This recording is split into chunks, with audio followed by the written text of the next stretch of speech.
దేవునికి స్తోత్రాలు. దేవునికి మహిమ కలుగును గాక. బైబిల్ గ్రంథంలో దేవుడు సెలవిస్తున్న మాట ఏంటంటే, లూకాసు సువార్త 18 అధ్యాయం మొదటి వచనంలో ఆ స్త్రీ మాటి మాటికి న్యాయాధిపతి దగ్గరికెళ్ళి నాకును నా ప్రతివాదికి నాకు న్యాయం తీర్చమని ఆ న్యాయాధిపతిని అడుగుతూ ఉండేది.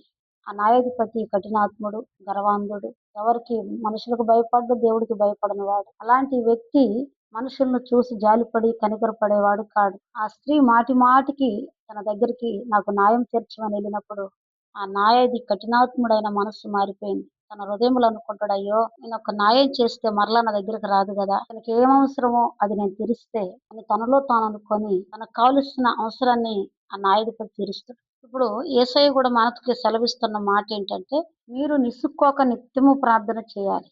కొంతమంది ఉంటారు, ఒకసారి రెండు సార్లు చేస్తారు, దేవుడి దగ్గర మరలా అడగరు. దేవుడు ఏం చేయలేదని దేవుడిని వదిలేస్తారు, దేవుడిని విడిచిపెడతారు, దేవుడి దగ్గర రావటానికి ఇష్టపడతారు. కానీ దేవుడు